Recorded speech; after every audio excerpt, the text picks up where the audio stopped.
Hey guys, this is Illusion Podfic, and today we're going to be reading Who Said Now by Suave. This is Chapter 14. Billy woke up on his 13th birthday feeling no different than he had the evening before. Not that he ever had, really. Billy was pretty sure that birthdays didn't work like that for anybody. But if there was one thing that marked this birthday as different, it was that this was the first one Billy had with Danny as his dad. Danny had been there for the last one, but Billy had still barely known him at the time, and didn't let him do anything more than take Billy out to his favorite diner and give him a scarf. It was Billy's favorite scarf now. Even though Billy didn't feel any older, that didn't mean he didn't keenly feel the difference between the one and the last. He didn't wake up cold, he woke up underneath warm blankets and a stable roof. He didn't eat a whole granola bar that he saved specifically for his birthday. He woke up to Danny putting a plate piled with pancakes on the table. He didn't wake up alone, he woke up to Danny giving him a smile and a hug and a kiss on the forehead. Billy didn't wake up feeling any different than he had yesterday. He woke up feeling loved. "How's my big teenager feeling?" Danny teased. Billy rolled his eyes. "I'm exactly the same as I was yesterday." "Are you sure? I think you might have grown a whole foot." Danny waved his hand over Billy's head with a grin. Billy rolled his eyes and batted Danny's hand away. "Any plans for today?" Billy raised an eyebrow. "No, besides my usual patrols, that is." "Great, we have a lunch date." "With who?" "That's a surprise." Billy rolled his eyes again. "Your face is going to get stuck like that, you know." "No, it won't." "Yes, it will." "No, it won't." "Yes, it will." "You're a dork, Dad." "Thanks." "Ellie! Danny!"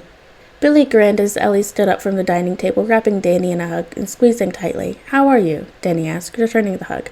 "We're doing great. I'm sorry I missed your death day." "It's okay. There's no way any of us could have predicted underwater vampires being a portal to an alternate universe." Danny turned to Con, who was sitting stiffly in the booth. "Thanks for keeping Ellie safe. I rested a lot easier knowing that she had someone with her." No problem, sir?" Con rubbed at the back of his neck. "Don't call me sir." Danny waved his hand dismissively. "You can call me Danny, or Mr. Danny if you have to." Alright, Danny, and, Con looked at Billy. "Captain Marvel?" Billy grinned. "Billy. And Con, right?" "Yeah." He paused. "None of them really know?" "Nope." Billy said, with what he thought was only a little bit of smugness. After all, it wasn't every day a 10-year-old fooled the entire league, and kept it up for 3 years. "Come on, sit down," Ellie casualed. "This brunch won't eat itself." Ellie sat back down next to Con, and Danny and Billy slid into the seats across from them. "Billy," Aisha called, walking over with her notepad in hand. "Nice to see you and your dad. These two more of your family?" "Yeah, this is my Aunt Ellie and my cousin Con." Billy smiled. "Happy to see his old friend." Aisha had always been really nice to Billy, giving him leftovers when he was homeless and couldn't afford to pay. This was where Danny had taken him the year before. Billy was happy to come back for his birthday. "Nice to meet you. What can I get you started on?" Billy happily kicked his feet as his family ordered their drinks. This was shaping up to be a great birthday. Con hesitated as Aisha walked away. "What's up?" Billy tilted his head. "You called me your cousin." Billy had? He hadn't even been thinking about it. Yeah. Since Ellie pretty much, adopted you. At least that's what I thought. It's okay if you don't want to be my cousin. I'm sorry if I made you uncomfortable." Billy fiddled with the menu in front of him, unable to look Con in the eye. He was so embarrassed. It's okay," Con said, rubbing the back of his neck. "I don't mind. I've never really had a family before, so I don't really know how it works. But it's fine if you want to call me your cousin." "Cool. This isn't the first family I've had, but I can tell you it's a good one." Con glanced over at Ellie. "Yeah, I can tell." He suddenly blushed and looked away. "So," he said a little too loudly, "what's good here?" "The blueberry pancakes are awesome here," Billy said. "But their spiced veggie omelets are good too," Ellie added. "I think I'm going to get the chicken parmesan today," Danny said, closing his menu, sliding it in the middle of the table. "But aren't those—" Con trailed off. "What's confusing you, kiddo?" Ellie said with the ease of refrain. "Those are breakfast foods, and also lunch and dinner food." "Why can't I have both at the same time?" Con looked baffled. "That, my dear nephew, is the magic of brunch." Danny grinned slantedly. "It's both breakfast and lunch, best of both worlds. Pancakes, omelet, salad, sandwich, soup, sides, they got it all," Ellie chimed in. Con looked down at the menu like it was a venomous snake, or like a venomous snake with kryptonite fangs, since regular snakes wouldn't be able to pierce its skin. "That's a lot of options," he said slowly. "Yeah, I'll pick out some of my favorites, and you can pick which ones sound good. We can always come back later, add it to your bucket list. Try every food at Sally's Diner. We've got time," Ellie replied easily. Yeah, we've got time."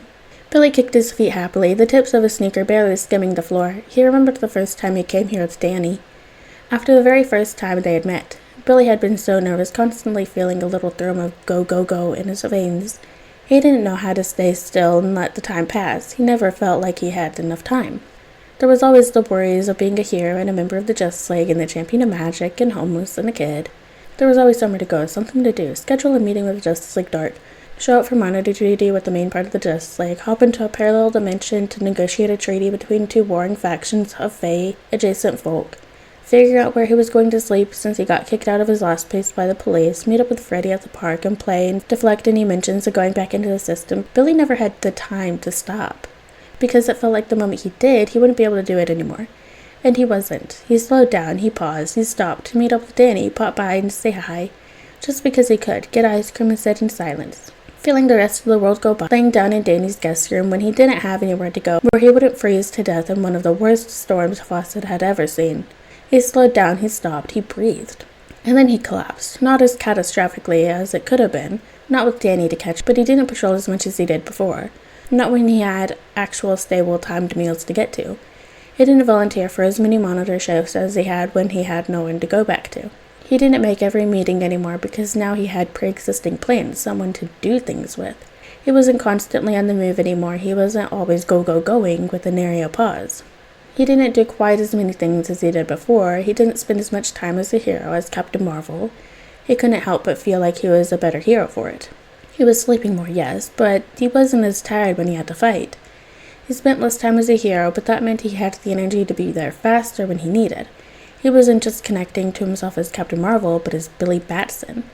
The wisdom of Solomon was just as important as the stamina of Atlas, as the strength of Hercules, as the speed of Mercury, as the strength of Zeus, as the courage of Achilles, as the heart of Billy Batson.